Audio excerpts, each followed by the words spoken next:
My next question is actually regarding the component around air quality. I'm glad, we're making strides in this work. And in Ward 2, we have the 94 highway that goes right through it. It's a massive contributor to environmental pollution.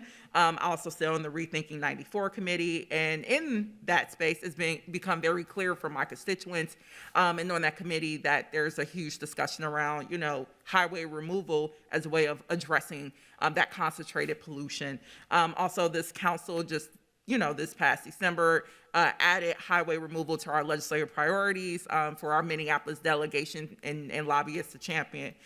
So I'm really interested, to hear, as part of our city's kind of priorities around looking at highway infrastructure, how that leads to pollution, community-based solutions like highway removal, Twin Cities Boulevard, like we're coming up with ways to approach that. I'm interested in hearing also like sustainability's thoughts on, how we can better approach or address the historic harms of our highway, particularly 94. That's the main one. Right. Yeah. Chair Vita, Councilmember Wonsley, and I'll take my mayor hat off for this one. If you're talking strictly public health, strictly public health on the impacts of highways, there's a lot of studies around the association of folks that live close to highways. I think it's 1,000 feet off highways either direction.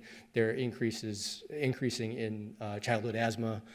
There is definitely pollution. We will probably pick that up in our monitors. I don't think that that's much of a secret that the highways are a public health impact and are a big source of pollution. So as we look at ways to electrify cars, electric infrastructure, that is going to decrease the amount of pollution that's coming off of our highways. So that's what I would say to that is highways are definitely a public health threat in terms of asthma and air pollution.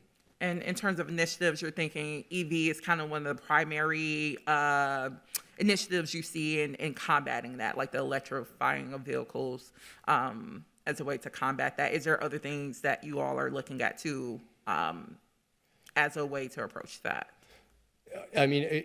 Chair Vita, Councilmember Wonsley, within that, yes, I would say electrification is going to reduce the amount of emissions, especially if we go all electric. You're going to virtually have no pollution that's coming from these sources, and then our grid is getting much cleaner, and so the grid, even associated with those electric vehicles, is much cleaner. The first priority in those areas, I would say, would be going after diesel, and there's been a lot of state money from the VW settlement and other programs as to converting to clean diesel, and then converting, even looking for opportunities as the technology gets better into electrification of heavy-duty diesel, because the pollution that comes from diesel pollution is actually much worse of a pollutant versus a lot of other traffic. So I would say priority would be diesel, and then yes, electrification, anything we can do to electrify. And we'll love to work on you. Of course, a major component is I see, not only in addition to electrification, I think, of course, there's lots of community discussion around highway removal, bridges, for instance, with the Rondo Bridge, the Twin Cities Boulevard. Would love to figure out in conversations, with you all around our approach to the highway. And I think they're even naming the People's Equity Climate Plan, especially in prep for the summit that you got coming in June, ways to get community partners in to share some of those proposals, because people have lots of thoughts of how to not just have car-based solutions towards addressing this, as you name, like devastating environmental impact that's caused by our highways. So really excited to work more around expanding options around that through our sustainability department, in addition to the electrification efforts that you all are focusing on.